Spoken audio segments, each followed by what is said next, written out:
Hare Krishna. Welcoming all of our YouTube Live listeners and our listeners over Facebook Live. Welcome to all of you to this session 91 of Sri Bhagavatamrita. Om Namo Bhagavate Vasudevaya. Om Namo Bhagavate Vasudevaya. Om Namo Bhagavate Vasudevaya. Narayanam Namaskrityam Naram Chaiva Narottamam Devim Saraswatim Vyasam Tato Jayamudiraye Nashtaprayeshu Abhadreshu Nityam Bhagavat Sevaya Bhagavati Uttama Shloke Bhaktir Bhavati Naishtiki Krishnaya Vasudevaya Devaki Nandanaya Cha Nandagopakumaraya Govindaya Namo Namaha Nama Pankajanabhaya Nama Pankajamaline Nama Pankajanetraya Namaste Pankajangraye Hare Krishna Krishna Krishna Hare Hare Hare Rama Rama Rama Hare Hare Aradhya Bhagavan Vrajesha Tanayas Tatham Vrindavanam Ramya Kachidupasana Vrajavadhu Vargena Vakalpita Srimad Bhagavatam Pramana Mamalam Prema Pumartho Mahan Shri Chaitanya Mahaprabhur Matamidam Tatra Dharana Paraha Om Ajnanatimirandhasya Jnananjana Shalakaya Chakshurun Militam Yena Tasmai Shri Gurave Namaha Namo Vishnupadaya Krishna Pristhaya Bhutale Srimate Radhanatha Swami Niti Namine Namo Vishnupadaya Krishna Pristhaya Bhutale Srimate Jayapataka Swami Niti Namine Namo Acharya Padaya Nitai Kripa Pradayine Gaurakatha Dhamadaya Nagaragramatarine Namo Vishnupadaya Krishna Pristhaya Bhutale Srimate Bhaktivedanta Swami Niti Namine Namaste Saraswati Deve Gauravani Pracharine Nirvishesha Shunyavadi Paschatya Deshatarine Jai Shri Krishna Chaitanya Prabhu Nityananda Shri Advaita Gadadhara Shrivasadi Gaura Bhakta Vrinda Hare Krishna Krishna Krishna Hare Hare Hare Rama Rama Rama Hare Hare Mukham karoti vachalam pangulangayate girim yat kripatamaham vande Shri Gurum Dinatarinam Paramananda Madhavam Shri Chaitanya Ishwaram. Hare Krishna. Again, we love to welcome all of our YouTube Live listeners and our listeners over Facebook Live. Welcome to all of you. So we are here at the eve of Shri Krishna Janmashtami. We understand that in India, the Janmashtami celebrations are on Wednesday. For devotees here in the US, we are celebrating Janmashtami tomorrow, that is Tuesday. So, very special week. And the next day we celebrate Srila Prabhupada's most auspicious appearance day, 124th appearance day, Vyasa Puja of Srila Prabhupada.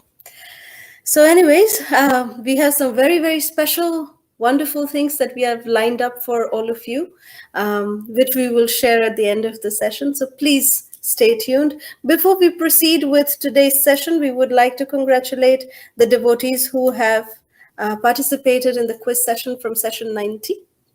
From Facebook, we would like to congratulate Geeta Varadarajan Mataji, Ranjani Gopika Mataji, Meena Mataji, Hari Krishna Maddali Prabhu, and Ananga Mohini Gopika Mataji. So congratulations to all of you for participating in the quiz session. We are so grateful to you for your enthusiastic participation. So today we will cover from 11th canto of Srimad Bhagavatam, chapters 14 and chapters 15. So chapter 14 is entitled Lord Krishna Explains the Yoga System to Sri Uddhava. So in this chapter, Krishna explains that devotional service to the Supreme Lord is the most excellent method of spiritual practice. He also speaks about the process of meditation, like how we are supposed to meditate. What are we supposed to meditate on? So Krishna gives very, very specific details on who we are supposed to meditate on, which is very, very important. So please stay tuned. So this is text 1, where Sri Uddhava is asking Krishna, that my dear Krishna, the learned sages who explain Vedic literature recommend various processes for perfecting one's life. Considering these varieties of viewpoint, my Lord, please tell me, all these processes are equally important. Whether all these processes are equally important or whether one of them is supreme. So the Supreme Personality of Godhead, Sri Krishna, he responds by saying that by the influence of time, my dear Uddhava, the transcendental sound of Vedic knowledge was lost at the time of annihilation. Therefore, when the subsequent creation took place, I spoke the Vedic knowledge to Brahma because I myself am the religious principles enunciated in the Vedas. Lord Brahma then spoke this Vedic knowledge to his eldest son Manu, and the 7 great sages headed by Bhrigu Muni then accepted the same knowledge from Manu. Does this sound very familiar? Yes, it does. What Krishna is speaking here in text 3 and 4 that we just heard is very similar to what Krishna is telling Arjuna in the Srimad Bhagavad Gita in chapter 4, entitled Transcendental Knowledge. In the first verse, Krishna is saying, Shri Bhagavana Vacha Imam Vivashvate Yogam Proktavanaham Avyayam Vivashvan Manave Praha Manur Ikshvaka Abravit. The blessed Lord Sri Krishna said, I instructed this imperishable science of yoga to the sun god Vivashvan, and Vivashvan instructed it to Manu, the father of mankind, and Manu in turn instructed it to his son Ikshvaku. So in the same way, Krishna is establishing the same principle that at the time of universal annihilation, my dear Uddhava, these Vedic knowledge was annihilated, it was lost. So I spoke them again to Brahma, and then Brahma spoke it to his son, Ikshvaku. Now, to Manu, is what the Bhagavatam says. Now, is there a contradiction? No, there is no contradiction, because Krishna gave this knowledge to, these personalities. So there is no contradiction here, what is said in the Bhagavad Gita and what is said in the Srimad Bhagavatam. Text 12, Krishna continues, O learned Uddhava, those who fix their consciousness on me, giving up all material desires, share with me a happiness that cannot possibly be experienced by those engaged in sense gratification. One who has fixed his consciousness on me desires neither the position, nor the abode of Lord Brahma or Lord Indra, nor an empire on earth, nor sovereignty in the lower planetary systems, nor the eightfold mystic perfections. Such a person desires me alone. Who? Who desires Krishna? One who has fixed their consciousness on Krishna alone. They don't desire anything other than Krishna. So text 16, Krishna says, it's a very important verse, very, very important verse. So text 16, Nirapeksham munim shantam Nirvairam Samadarshanam Anuvrajamyaham Nityam Puyeyeti an Angri Renubhi. With the dust of my devotees' lotus feet, I desire to purify the material worlds which are situated within me. Thus, I always follow the footsteps of my pure devotees, who are free from all personal desire, wrapped in thoughts of my pastimes, peaceful, without any feelings of enmity, and of equal disposition everywhere. Just look at the humility of Krishna. And just see how for Krishna, how the devotees are so dear. Krishna loves his devotees without, there's no comparison to the amount of love that Krishna showers upon his devotees. This verse is a great example of that. Krishna is not saying, I am the Supreme Lord, therefore with the power of the dust of my lotus feet, I will purify the entire world. That's how the devotee thinks. But what does Krishna think? This is what Krishna thinks. That with the dust of my devotees' lotus feet, I desire to purify the material world. This is how dear and beloved the devotees of the Lord are to Krishna. So Srila Madhvacharya points out here in regards to this verse that Krishna, he follows the footsteps of his devotees. Why? There are two reasons. He loves them unconditionally. He loves. But Krishna, he loves everyone unconditionally. So another reason that Madhvacharya points out, that the reason why Krishna follows his pure devotees is in order to purify them. Not just because he loves them, but because he wants to purify his devotees. So as the Lord walks along behind his pure devotees, the wind from the lotus feet of the Lord's lotus feet blows in front of the devotees. And that lotus feet, the dust carrying the lotus feet of the Lord, then touches the body of the devotee and purifies the devotee. This is how beautifully Sri Madhvacharya is describing this particular aspect of Krishna. So we see here that the devotees are never taking any credit for themselves. They are not getting puffed up that, look, this is how, Krishna is declaring that devotees are so great. So devotees are not getting proud of this. That look, Krishna is desiring the dust of our lotus feet. The gopis, like Prabhu was explaining in the pastime on Friday's session, that the gopis, they gave their dust of their lotus feet to Narad Muni to relieve Krishna's headache. But they didn't go and sing about it to the entire world. That look, we gave our dust. You better worship us. Look how wonderful we are. We don't care if we go to hell. They didn't go and do that. They just gave their dust of their lotus feet and they forgot about it. Oh, Krishna is relieved. That's all they're concerned about. They are not interested in their own glories.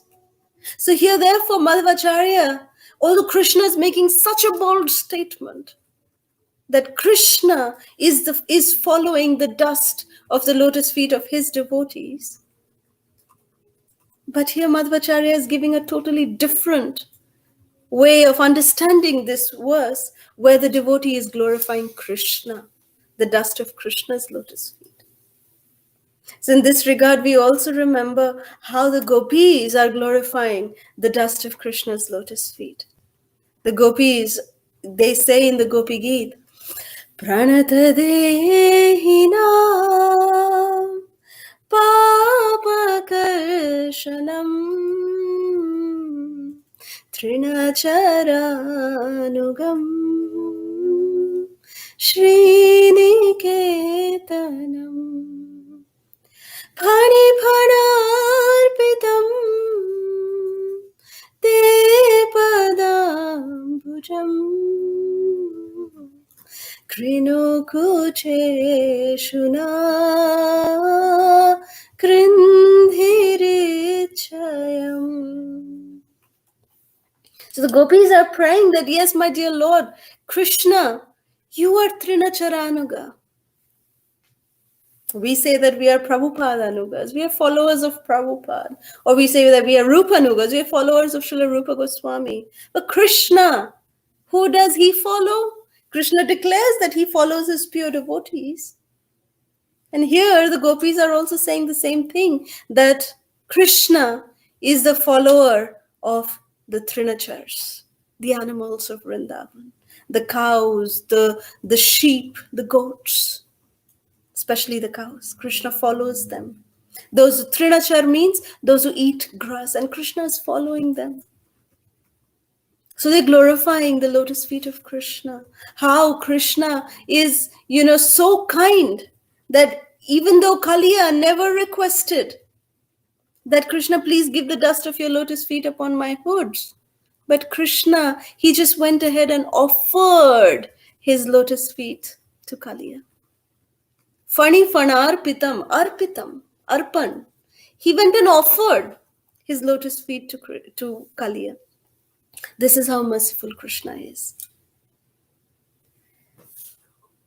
So in the Srimad Bhagavatam, in the 5th canto, in the 12th chapter and 12th verse, a similar context is mentioned in the context of King Rahugana.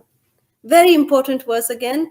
Rahuganaita tapasanayati na chejya nirvapanad grihadva na chandasanaiva jalagni suryair vina mahatpadarajobhishekam. My dear King Rahugana, unless one has the opportunity to smear his entire body with the dust of the lotus feet of great devotees, one cannot realize the supreme absolute truth.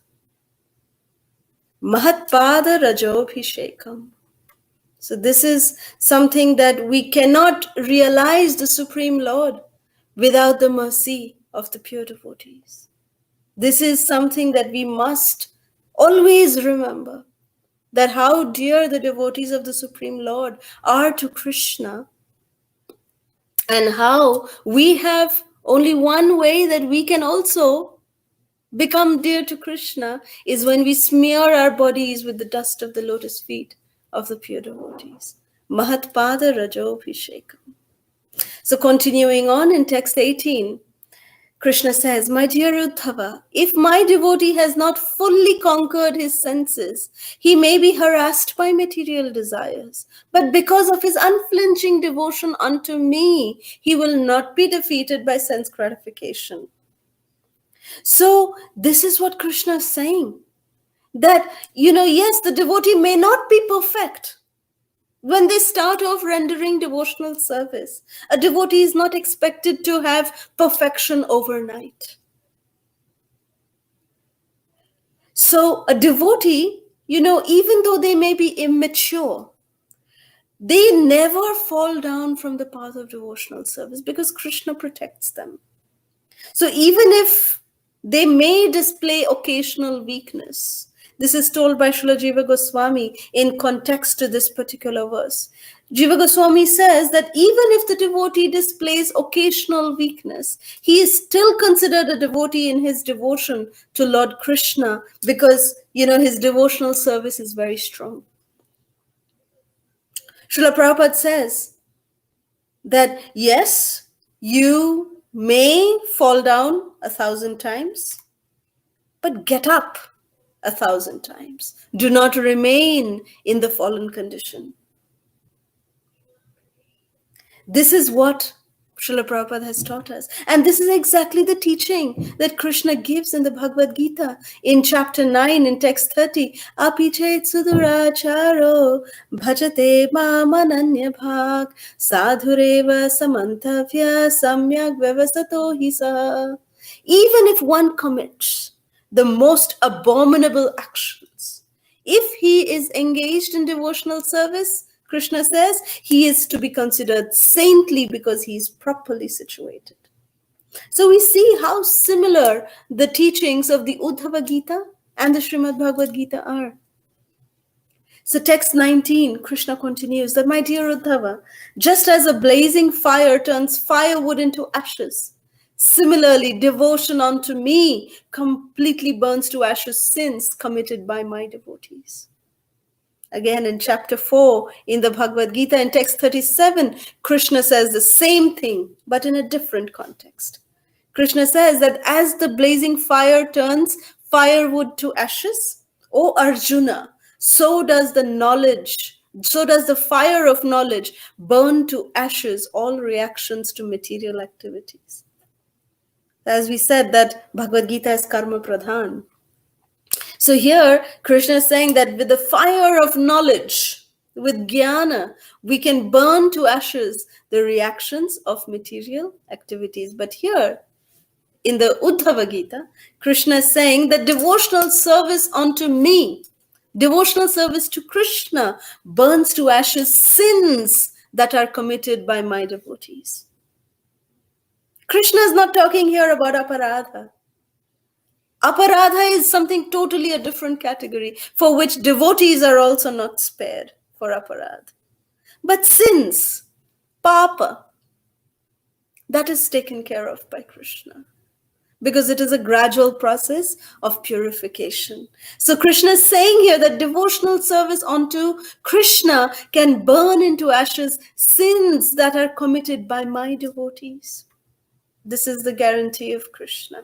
So this is such a big hope for all of us, that we may sometimes feel that, oh, like today I received a few messages from some devotees from different parts of the world. They were saying that we are not feeling, this sickness that is going around everywhere. We are feeling very depressed. We're feeling very, not enthusiastic to render our devotional service. There's a death in our family, so I cannot do devotional service to our deities. So how can I do? I don't have, proper net services that I can join in any online classes. It's a difficult situation, no doubt about it. But we have the chanting of the holy names that no one can take away from us. We don't need internet connection for chanting the holy names. We don't need to have any kind of preparation whatsoever. We can simply just pick up our japamala and Hare Krishna. We are so sorry for the interruption. We will continue the session 91 of Sri Bhagavatamrita. So we have completed till text 25, where we were talking about how text 25, Krishna is saying that just as gold, when smelted in fire, gives up its impurities and returns to its pure, brilliant state, similarly, the spirit soul, absorbed in the fire of bhakti yoga, is purified of all contamination caused by previous fruitive activities and returns to its original position of serving me in the spiritual world. So here we see that Krishna is guaranteeing that just how gold, when we are melting it in the fire, the actual qualities of gold is coming out at that time. Similarly, the spirit soul, absorbed in the fire of bhakti yoga, is purified of all contamination, of all material contamination. The spirit soul is actually purified at that time. And they are then returned to their original position in serving Krishna in the spiritual world. So this is Krishna's guarantee, that how Krishna is saying that, yes, once you render devotional service to me, you will definitely come back to me. So here the concluding verses of this particular chapter is from text 36 to text 42, where Krishna is talking about whom to meditate upon and how to meditate upon. So Krishna is saying that keeping the eyes half closed and fixed on the tip of one's nose, being enlivened and alert, one should meditate on the lotus flower situated within the heart. This lotus has 8 petals, And it is, situated right in our heart. Placing my transcendental form on this lotus, one should fix their mind upon my form and meditate upon me. That form, and now Krishna is giving description of the form of Krishna. That what is the qualities, how does Krishna's form really look like? Krishna is giving that entire description. So that form is perfectionally proportioned, gentle and cheerful. It possesses 4 beautiful long arms, a charming beautiful neck, a handsome forehead, a pure smile and glowing beautiful neck, shark-shaped earrings suspended from 2 identical ears. That spiritual form is the color of a dark rain cloud and is garbed in golden yellowish silk. The chest of that form is the abode of Srivatsa and the goddess of fortune, and that form is also decorated with a conch shell, disc, club, lotus flower, and a garland of forest flowers. The 2 brilliant lotus feet are decorated with ankle bells and bracelets, and that form exhibits the Kaustubha gem along with an effulgent crown. The upper hips are beautified by a golden belt, and the arms are decorated with valuable bracelets. All the limbs of that beautiful form capture the heart, and the face is beautifully, it is beautiful by my merciful glancing.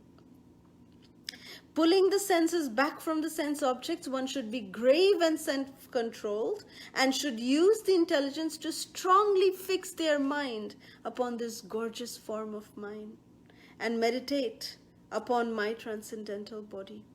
Thus one should meditate on this most delicate transcendental form of mine, Krishna says. So how do we, Srila Jiva Goswami explains that how do we really see Krishna? Here Krishna is giving a vivid description about how we can actually visualize Krishna in the core of our hearts. So this is what Lord Brahma also says in the Brahma Samhita. Lord Brahma glorifies Krishna by saying that with no mundane vision can we actually see Krishna. Only when our eyes are salved with the love, with the pure love of Krishna, only then we can see Krishna. Premanjana Shurita Bhakti Vilochanena Santa Sadaiva Hridayeshu Vilokayanti Yam Shama Sundaram Achintya Gunaswarupam Govindamadi Purusham Tamaham Bhajami. So this is the way we can actually envision Krishna and sometimes devotees say that, oh, how can, we just by chanting the holy names, how will the Lord reveal himself to us? Srila Prabhupada gave a very simple formula, that just chant the Hare Krishna Mahamantra, listen very attentively to the Hare Krishna Mahamantra. When we chant, when we are singing the glories of Krishna, by chanting the Mahamantra, Hare Krishna, Krishna Krishna, Hare Hare, Hare Rama, Rama Rama, Hare Hare. And we are hearing very, very attentively, what happens? Then Krishna creates the magic. Then our mind is purified of all anarthas. Cheto darpana marjanam. Bhava mahadavagni nirvapanam. So, by the gradual chanting of the listening of the holy names, our mind is purified. And when the mind is purified, then we will be able to envision the Nam, Roop. When we are Nam, the chanting of the holy names is pure, then the Rupa, Guna, Leela of the Lord will automatically manifest. Nam Then comes the Rupa, then the Guna, and the Leelas of the Lord will automatically manifest. So this is the secret of the chanting of the holy names that has been given by Srila Prabhupada. So this brings us to chapter 15, entitled Lord Krishna's Description of the Mystic Yoga Perfections. So this chapter describes the 8 primary and 10 minor, 8 primary and 10 minor mystic perfections. Generally, we know that yes, there are just, Ashtasiddhis, which are called as the 8 mystic perfections. But here in the Uddhava Gita, Krishna talks about 10 more, which are considered to be minor mystic yoga perfections. So they are developed by fixing one's mind in yoga, but they are ultimately obstructing to achieve the supreme abode of Lord Vishnu. It is obstructing. If we get attached to mystic yoga, then we will not be attached to going back home, back to Godhead. We will not be attached to going and serving the lotus feet of Krishna. That is why Krishna is saying here that these mystic yoga perfections, we should not be caught in the net.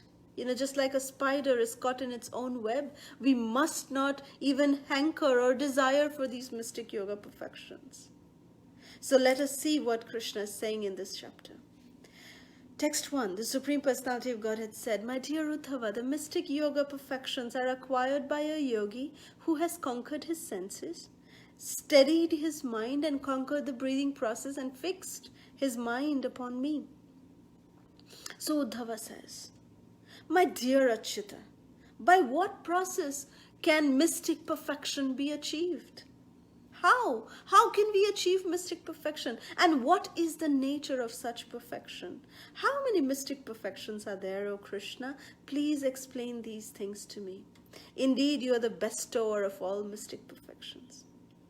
So Krishna says in text 3, the Supreme Personality of Godhead, Sri Krishna, is saying, the masters of the yoga system have declared that there are 18 types of mystic perfections and meditation, of which 8 are primary, having their shelter in me, and 10 are secondary, appearing from the material mode of goodness.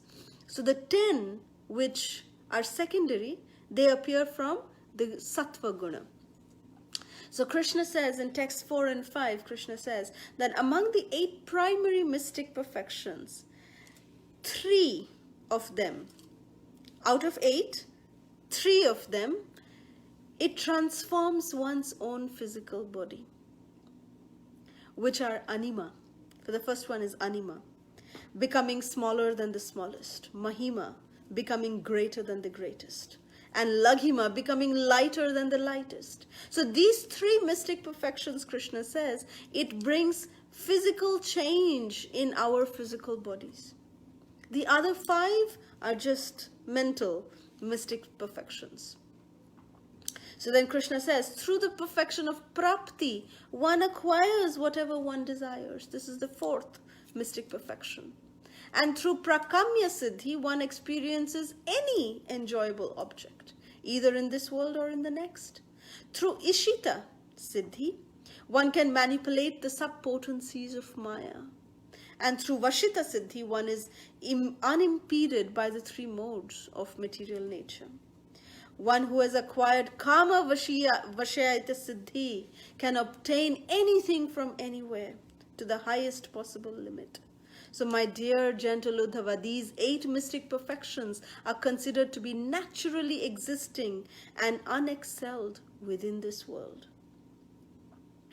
So these are the 8 mystic siddhis, which are primary.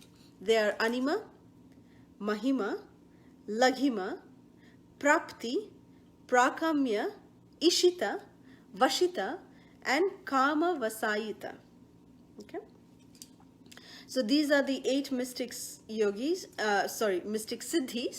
mystic perfections, and text 6 and 7 explains what are the 10, Krishna explains what are the 10 secondary mystic perfections. Krishna says that they arise from the modes of nature And they are the powers of freeing oneself from hunger and thirst and other bodily disturbances, hearing and seeing things far away, moving the body at the speed of the mind, assuming any form one desires, entering into the bodies of others, dying when one desires, witnessing the pastimes between the demigods and the celestial girls called Apsaras, completely executing one's determination and giving orders whose fulfillment is unimpeded.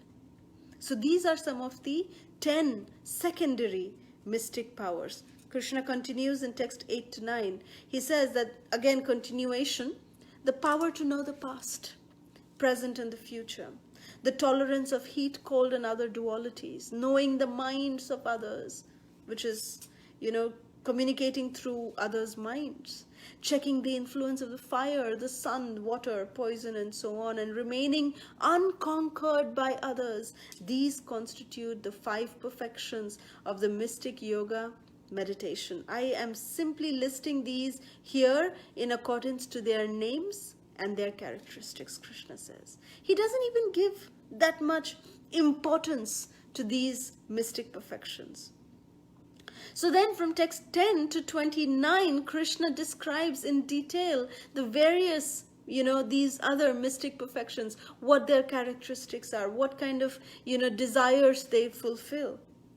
Then text 30, Krishna says, my devotees become unconquerable by meditating on me and my opulent incarnations, which are decorated with Srivatsa and various weapons and are endowed with imperial paraphernalia. So my devotees, Krishna is saying that they are not attached to these mystic perfections.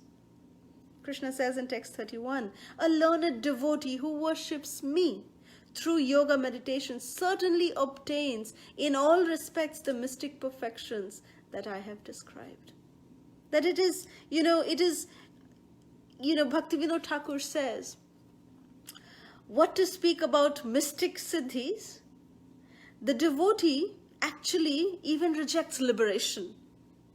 All kinds of liberations is rejected by the pure devotee of the Lord. Why?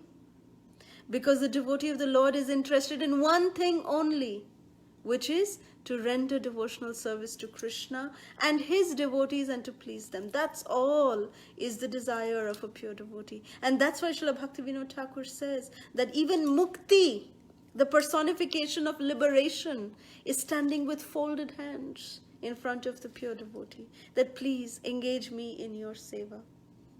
But the pure devotee is not even interested in mukti, in liberation, what to speak of any kinds of mystic siddhis. So Krishna says that for a sage who has conquered his senses, breathing and mind, who is self-controlled and always absorbed in meditation of me, what mystic perfection could be difficult for such a person to achieve? So Krishna goes on to explain that the learned experts in devotional service unto me state that the mystic perfections of yoga that I have mentioned are actually impediments and a waste of time for one who is practicing the supreme yoga, by which one can achieve all perfection in life directly from me. So Krishna is saying that those who have me, why would they even hanker after mystic perfections? They would consider it to be a waste of time. This is what Krishna's ultimate, verdict on mystic siddhis is. Krishna himself is the master of all mystics. He did such mystical leelas. His entire leela, entire life is filled with mystic opulences. Krishna is the master. He is Yogeshwara. One of Krishna's, unlimited names is Yogeshwara. Yogeshwara means the master of all mystics. Krishna displayed in so many ways, and even in his Vraja Leela, how when Lord Brahma stole all the, the cows, the calves and the cowherd boys, Krishna himself expanded into each and every one of them, the calves and the boys, for one entire year. Nobody knew that these calves and these boys are none other than Krishna himself. But the cows were feeling extra affectionate towards their calves. The mothers and the fathers, the elderly gopas and the gopis, they were feeling extra affection to their children. Why? Because they were Krishna. This is Krishna, the master of all mystics, Yogeshwara. So Krishna continues to say that whatever mystic perfections can be achieved by good birth, by herbs, by austerities and mantras, can all be achieved by devotional service unto me. Indeed, one cannot achieve the actual perfection of yoga by any other means. This is the conclusion of Krishna in this particular verse in text 34. So here, there's a very beautiful story of Rasikananda. Rasikananda is a wonderful preacher in the line of Sri Gauranga Mahaprabhu. And Rasikananda used to preach in this little village named Ramuna. Ramuna, we all know, is very famous for Kirchor Gopinath, the Gopinath who stole Kheer for his dear devotee Madhavendra Puri. So in this little town named Ramuna near Orissa, there was this wonderful preacher named Rasikananda. And Rasikananda was, very powerful preacher. He was empowered directly by Lord Nityananda Prabhu. So that entire village and even the neighboring villages were getting transformed by this powerful preaching of Rasikananda. Everyone was chanting the holy names. Everyone was so deeply attached. They were becoming deeply attached to this process of devotional service. And there was one time, there was a mystic yogi who came to the village of Ramuna while Rasikananda was there. And this mystic yogi, he was doing different things. He was, doing, and he was bringing out a fruit. He would, meditate and he would just climb, go 2 feet above his asana. And everyone, these are young, these are all very simple-minded villagers. They were just, so amazing, such amazing mystic powers this yogi is having. So they all came running to Rasikananda one day. And in the early morning they came because the previous evening they experienced this yogi who was giving such display of his mystic siddhis. So they came early morning to Rasikananda's home. And Rasikananda at that time, he was brushing his teeth with a neem twig. In those days, with a neem twig they would brush their teeth. So Rasikananda was brushing his teeth with a neem twig. So then these villagers, they came and said, Rasikananda Prabhu, look, this mystic yogi, he is able to come out of his, get up and fly, literally fly on, 2 feet above the ground. He's able to, cure diseases. He's able to, give us this fruit. He's just producing a fruit out of nowhere. Such mystic yogis he has. He's amazing. So Rasikananda said, don't get bothered. Don't be disturbed by this. They said, no, he's amazing. He can do such amazing things. Rasikananda just said that, my dear villagers, you can also do the same amazing thing simply by chanting Hare Krishna, Krishna Krishna, Hare Hare, Hare Rama, Rama Rama, Hare Hare. This Mahamantra is qualified to give you these mystic siddhis. You will not even want anything else. So please don't get deviated. And they were saying, no. Oh, this mystic yogi was doing so nice. So Rasikananda was trying to convince them by words. He said, now I have to do something.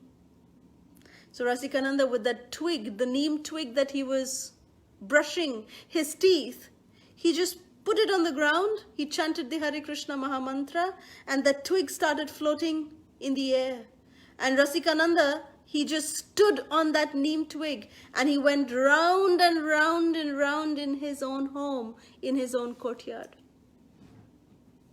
He said, look, I'm telling you that the Hare Krishna Mahamantra is capable to give you any mystic siddhis. So don't be fooled. The Hare Krishna Mahamantra is capable to give you much more than this. This is simply a byproduct. Mystic Siddhi is just a byproduct of chanting the Hare Krishna Mahamantra. So everyone in the village was convinced, and they were not anymore attached to any kind of mystic performances by any other yogi. They were convinced. And this is what Krishna is saying, that these mystic perfections can simply be achieved by who? By those who are just rendering devotional service to Krishna. This is the verdict of Krishna, that all mystic siddhis become subservient to the devotee, to the pure devotee of the Lord. They don't need to aspire for, rendering any kind of, mystic yogic perfections. It's just a byproduct of the chanting of the holy names. So the last verse of this chapter also reminds us that Krishna, as we were saying, he is Yogeshwara. There has been no other personality in this entire creation who had 16,108 wives. And for each and every one of them, he constructed an opulent palace. And with each and every one of them, he resided with them simultaneously, expanding himself into 16,108 forms. Krishna is Yogeshwara, master of all mystics.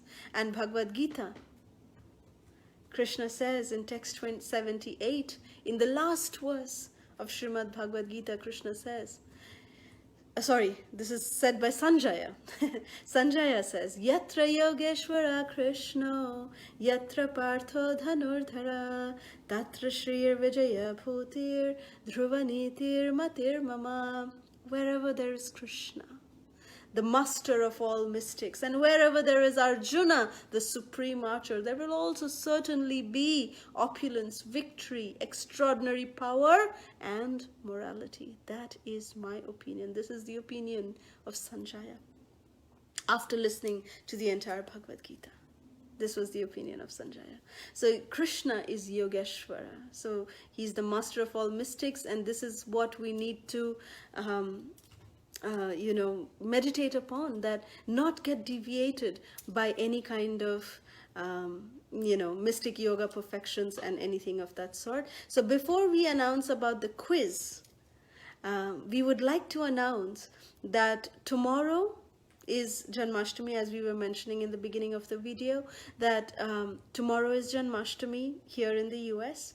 That's Tuesday. We know in India it is being celebrated on Wednesday. And day after tomorrow is Srila Prabhupada's Vyasa Puja. So we have very, very beautiful session planned out for all of you. By your mercy, by the mercy of our spiritual masters, we are going to share with you some very, very exotic pastimes of Sri Krishna. These are very, these leelas, all of you have experience of rasagullas. When you bite on the rasagulla, what happens? There is just nectar melting in your mouth. It's like an outburst of sweetness. So you just, will feel like that when you listen. This is going to be a session, of course, we will do one chapter of the Bhagavatam, of the 11th canto. But then, right after that, we will share with you these super excellent and super sweet nectarian pastimes of Krishna, some unheard of pastimes of Krishna. So please stay tuned that, Krishna, when Krishna came in Dwapar Yuga, we all know Lord Ramachandra, he is Maryada, he is Maryada Purushottam. So he is Maryada Pradhan. He came to give, teach how to be an ideal son, how to be an ideal husband, how to be an ideal king. This was the teachings of Lord Ramachandra. Krishna, when he came in Dwapar Yuga, Krishna came to give, he just came to display that look what I do in the spiritual world. Just like when we see trailers of any movies, when we see the trailers of movies, we see some highlights. That kind of attracts our attention. Oh, wow, we need to go check this movie out. That's the purpose of a trailer. So Krishna comes, gives these, super excellent pastimes to show if you want to enjoy the entire thing, come to the spiritual world. This is just a trailer. So tomorrow, Krishna, we will show you how Krishna is giving us an experience of the spiritual world. Anubhav Pradhan, Krishna gives us an experience of the spiritual world. In the form of showing his trailers. And what does Sri Chaitanya Mahaprabhu do? He takes it a step further. Krishna, he just gives Anubhav Pradhan, that he is giving us an experience that yes, this is what you can experience in the spiritual world. Sri Chaitanya Mahaprabhu, he gives us the adhikar by which we can actually experience that. He gives us the adhikar to Anubhav, to experience the Leelas of Krishna. That is the mercy of Sri Chaitanya Mahaprabhu. That Mahaprabhu gives us the adhikar. He gives us the right. He gives us the qualification by which we can enter into the Leelas, live in the Leelas of Sri Krishna. So this is how we have these things lined up for all of you. We request all of you to please join us tomorrow for this very nectarian session that we have for you. Very, very sweet nectarian leelas we will be sharing. So with that, we will conclude today's session. And here is the quiz questions. We have 8 questions for today. First, what are the next manifestations through the chanting of the holy name? The Harinam Prabhu. What comes after Nama? Second, why are the mystic yoga perfections called obstructions by Krishna? 3. What are the 8 mystic perfections? Fourth, what kind of changes do the first 3 mystic perfections bring? Fifth, what are the 10 secondary mystic perfections? Sixth, why did Rasikananda Prabhu ask the villagers to do when they were enamored by the mystic Siddhi? Seventh, how did Rasikananda Prabhu remove the illusion of the villagers enamored by mystic Siddhis? Eighth, what is Krishna's name as master of all mystics? So with this, we end today's session. We again apologize for our unstable internet connection, but we are praying and hoping that it will be fixed by tomorrow. We hope that it will be fixed by tomorrow so that we don't have any more interruptions.